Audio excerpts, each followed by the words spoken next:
Kisah Timun Mas dan Timun Suri.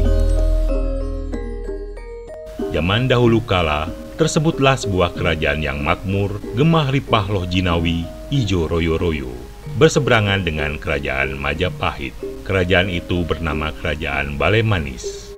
Kerajaan Balemanis dipimpin oleh Jakamandu Lawang Spitu, seorang raja yang memiliki seorang istri yang cantik jelita bernama Permaisuri Dayana.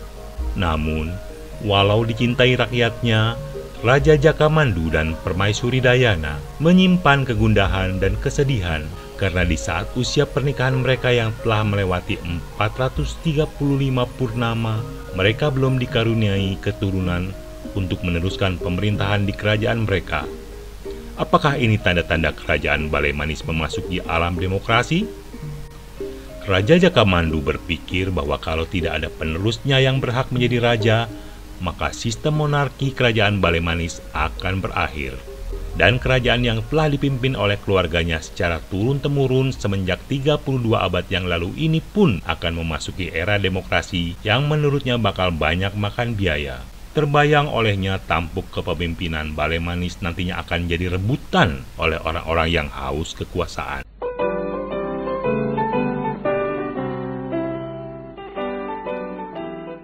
Pilraj, pemilihan raja langsung akan banyak makan biaya dan membuat rakyat baku hantam karena perbedaan pilihan.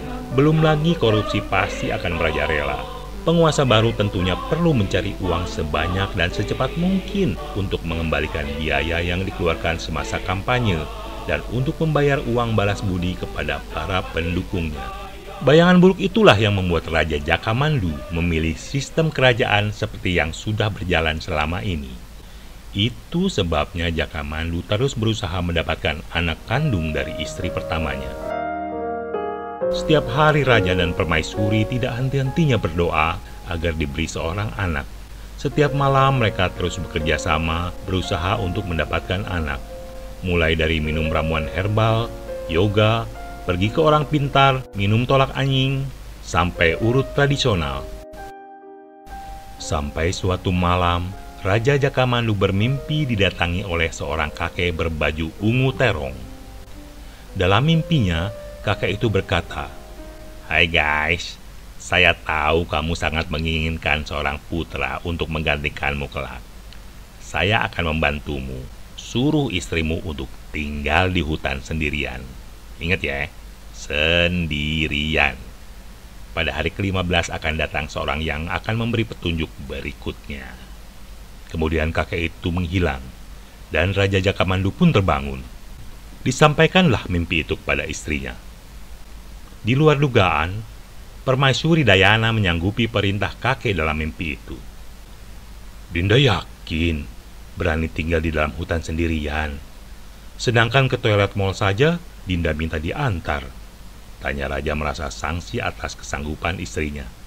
"Demi keinginan dan kebahagiaan Kanda, apapun akan Dinda lakukan. Dinda yakin bisa mengalahkan ketakutan Dinda?" "Baiklah kalau Dinda sudah yakin. Kanda hanya bisa mendoakan semoga kakek dalam mimpi itu benar, dan supaya Dinda bisa menjalankan isolasi mandiri dengan selamat dan nyaman, Dinda akan Kanda bekali dengan makanan, minuman, pakaian, masker, hand sanitizer, dan seperangkat alat sholat dibayar tunai. Kanda juga akan buatkan sebuah rumah tipe 36 yang kokoh dan indah yang bisa melindungimu dari cuaca buruk maupun binatang buas." "Ah, tidak perlu repot Kanda. Kalau harus bangun rumah dulu, berarti kita harus menunggu beberapa bulan lagi. Baru kita bisa melaksanakan perintah kakek." "Siapa yang repot? Kan ada domus. Sekarang bikin rumah permanen yang kuat dan indah hanya butuh 5 hari, dan tenaganya pun hanya 4 tukang. Jadi Dinda tidak perlu menunggu terlalu lama untuk bisa segera melaksanakan isolasi mandiri sesuai permintaan si kakek," jelas Raja Jakamandu. Singkat cerita, seminggu kemudian Permaisuri sudah mulai tinggal sendiri di hutan. Sesuai janji sang raja, di tengah hutan telah berdiri rumah tipe 36, tempat tinggal untuk Permaisuri bersemedi. Hari-hari pertama dilalui Permaisuri dengan penuh ketakutan. Suasana hutan yang sepi dan menyeramkan membuat Permaisuri ketakutan dan ingin pulang ke istana. Namun rasa baktinya terhadap suami menguatkan dirinya untuk bertahan. Syukurlah, setelah 3 hari terlewati, ia sudah terbiasa dengan keadaan itu. Bahkan Permaisuri kini sudah mendapatkan kawan baru, seekor bajing yang setiap hari mendatanginya karena mencium aroma makanan yang dimasak Permaisuri. Setiap pagi bajing itu datang untuk bermain, makan, atau bobok siang. Hubungan pertemanan dengan bajing itulah yang membuat Permaisuri tidak merasakan kebosanan dalam menjalani hari-harinya. Tak terasa hari ini adalah hari ke-15 Permaisuri tinggal di hutan. Pagi ini Permaisuri mempersiapkan diri untuk menerima tamu yang akan datang sesuai petunjuk mimpi suaminya. Tepat ba'da zuhur, terdengar suara berdebum-debum menggetarkan rumah itu. Bum, bum, bum, bum. Semakin lama suara debum itu semakin mendekat.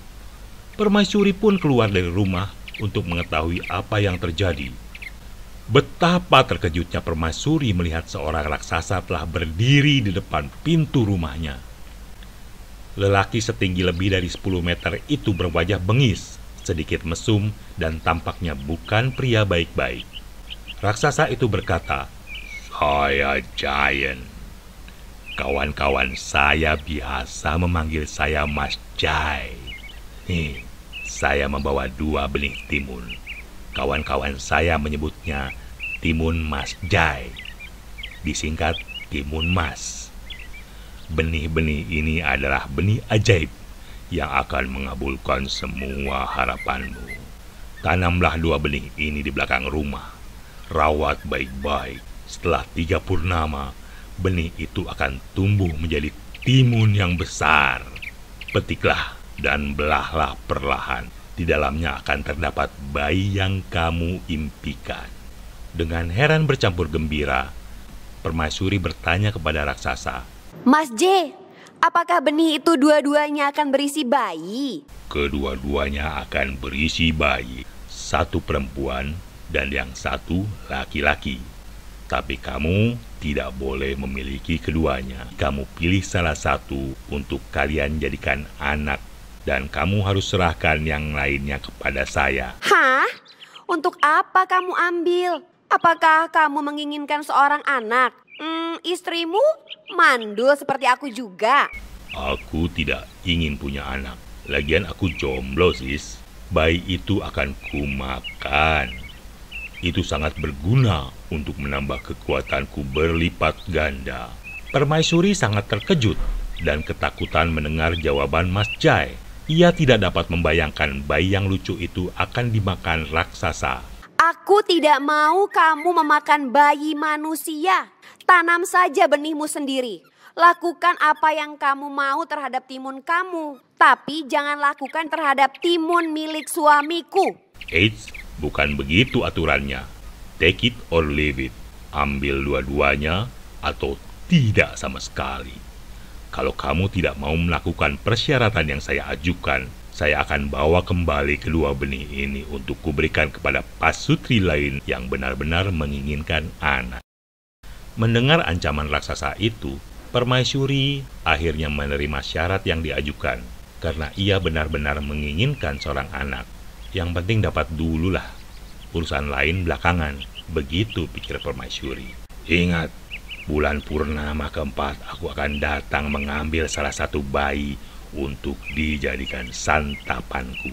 Jangan coba-coba melanggar perjanjian atau kabur, sebab khianat bukanlah akhlak yang mulia. Jelas? Lagi pula hutan ini telah kukelilingi dengan pagar goib. Barang siapa yang melewati tanpa izinku akan mati sia-sia.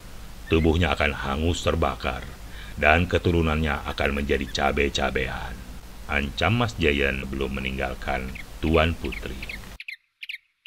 Sepeninggal Mas Jai, Permaisuri kemudian menanam 2 benih itu dan merawat dengan sepenuh hati.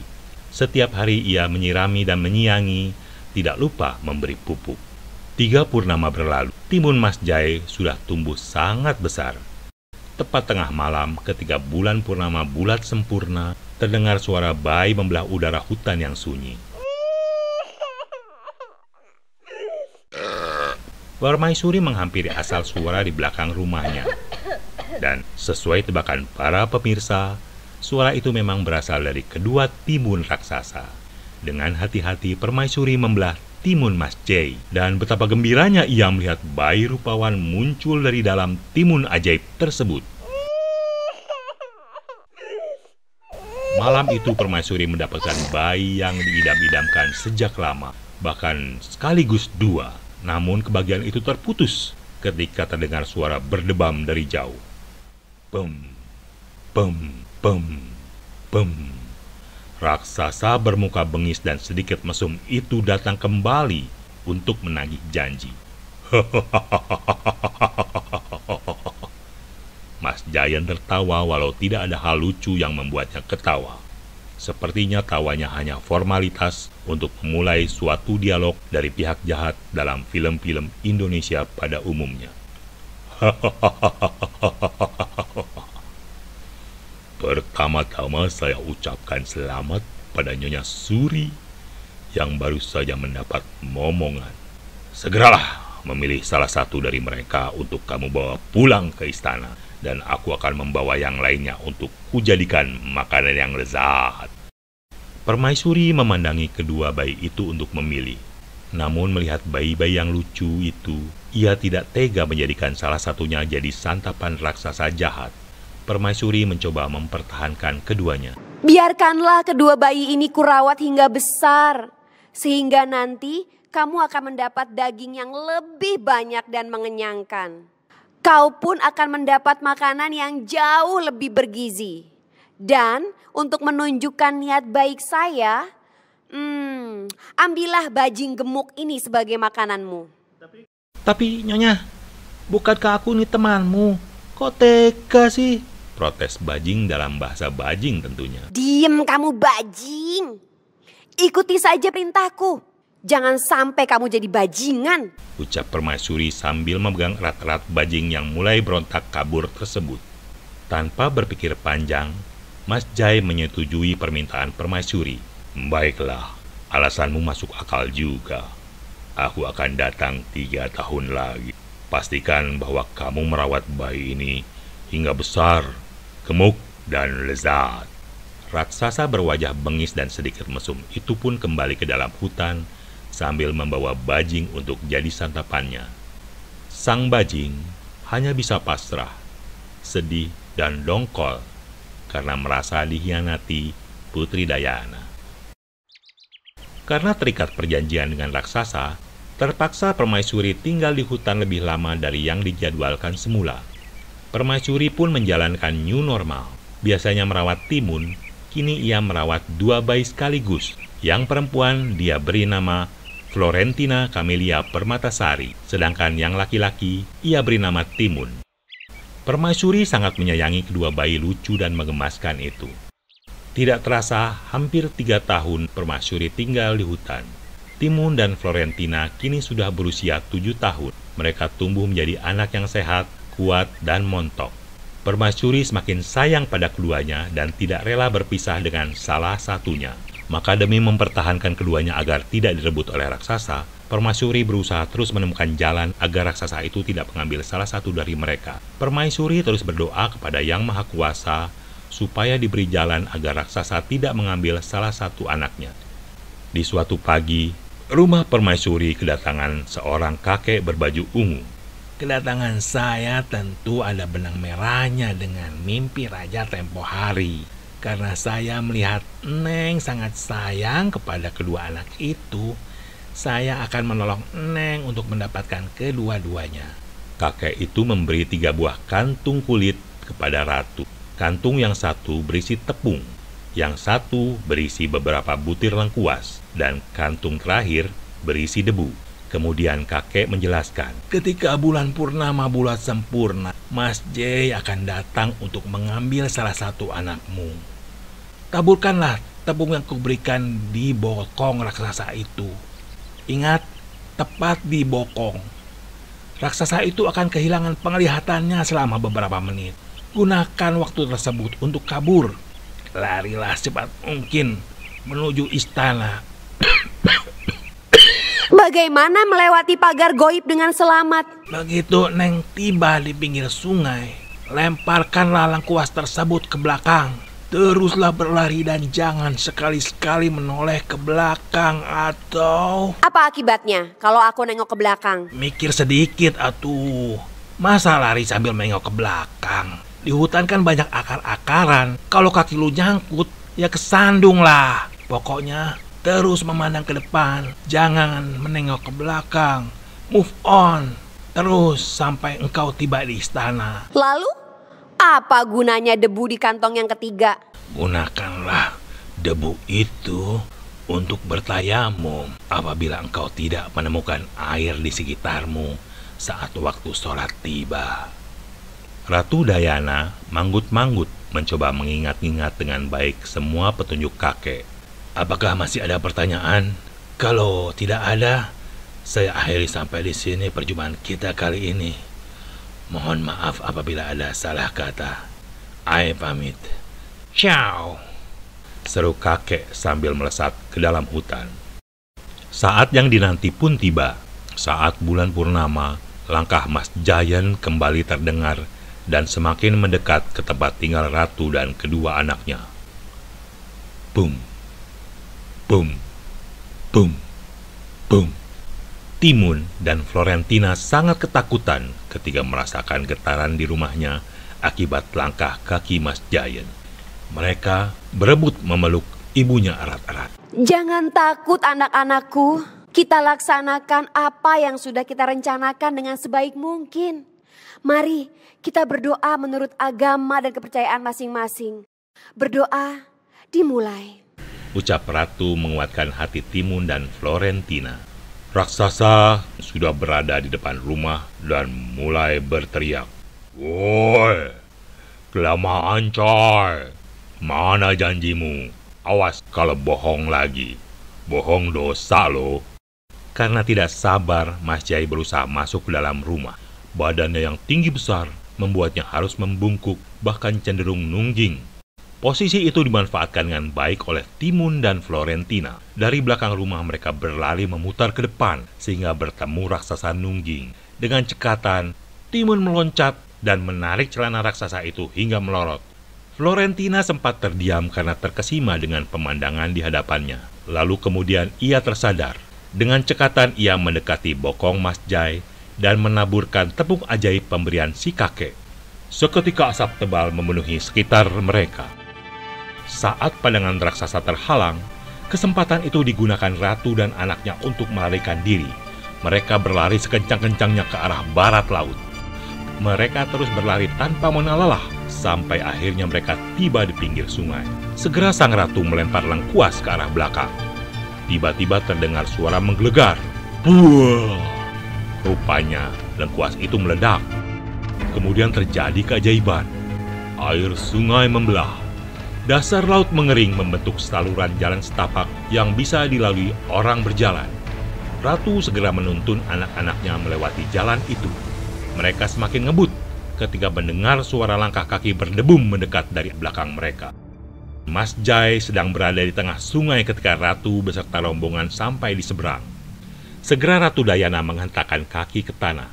Tujuannya adalah membersihkan lumpur yang menempel di sepatunya. Tidak dinyana, ternyata sungai yang terbelah itu menyatu kembali. Mas Giant yang berada di tengah sungai tidak bisa menghindar dari terjangan air yang datang tiba-tiba. Raksasa itu terseret dan tenggelam.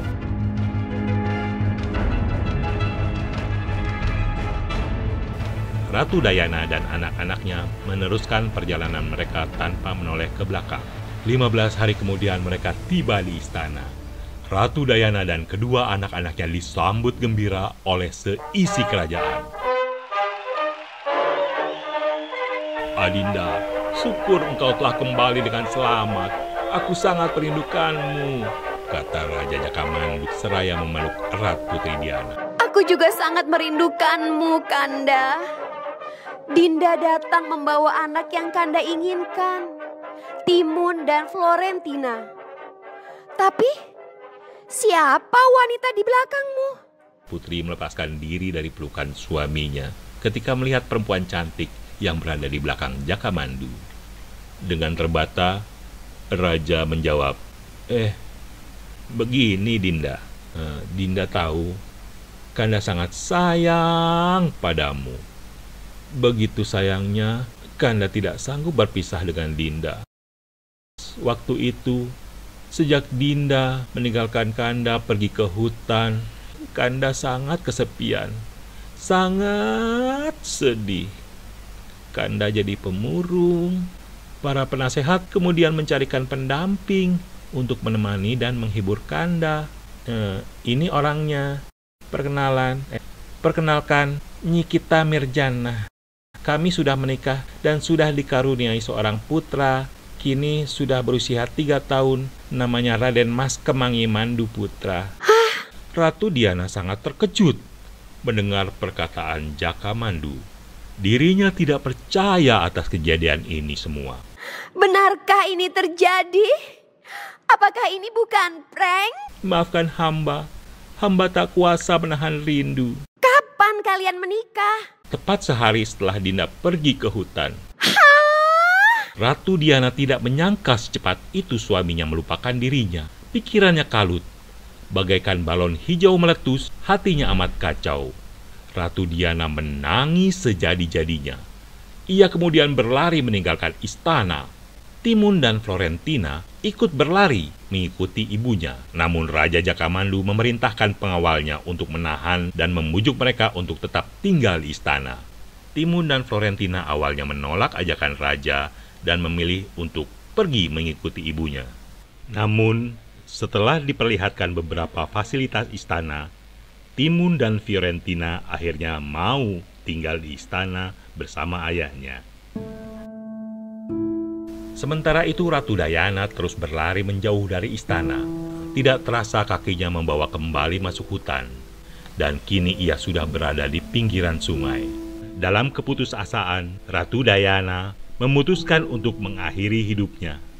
Namun sesaat sebelum ia terjun ke sungai, sebuah tangan menangkapnya. Hah? Mas J! Bukannya kamu udah mati tenggelam? Weleh. Ibu Suri nggak tahu. Sungai itu kan dalamnya hanya 2 meter, sedangkan tinggiku hampir 9 meter. Mana mungkin diriku tenggelam di genangan air yang cuma setinggi lutut. Sekarang mana anak-anak itu? Aku lapar. Aku akan makan mereka. Permaisuri pun menceritakan apa yang terjadi dengan dirinya dan anak-anaknya. Mendengar cerita tersebut, raksasa Jai akhirnya mengerti dan memaafkan Permaisuri. Raksasa Jai pun menghibur Permaisuri. Sudahlah Ibu Suri, jangan berduka. Semua laki-laki memang begitu, nggak ada yang bisa dipercaya. Lupakan masa lalu, sekarang Ibu Suri harus move on, memulai hidup yang baru dengan hati yang kuat dan gembira. Tinggallah bersamaku, akan kubuat Ibu Suri bahagia. Aku masih memiliki timun yang bagus dan besar untuk mendapatkan anak. Kita akan membuat anak sebanyak yang kita inginkan. Sebagian boleh kamu rawat, dan sebagian lagi tentu aku makan. Melihat kelembutan, kehalusan budi pekerti dan kesungguhan Mas Jai, di samping memang ia membutuhkan timun untuk mendapatkan anak, Permaisuri pun menerima tawaran raksasa Jai untuk hidup bersama di hutan. Baiklah Mas J, aku melihat ketulusanmu. Oke deh. Mereka pun hidup damai penuh cinta kasih. Beberapa bulan kemudian, Timun Mas Jai menghasilkan sepasang bayi yang kemudian diberi nama Timun Mas dan Timun Permaisuri, disingkat Timun Suri. Mereka pun hidup bahagia sampai akhir hayat mereka.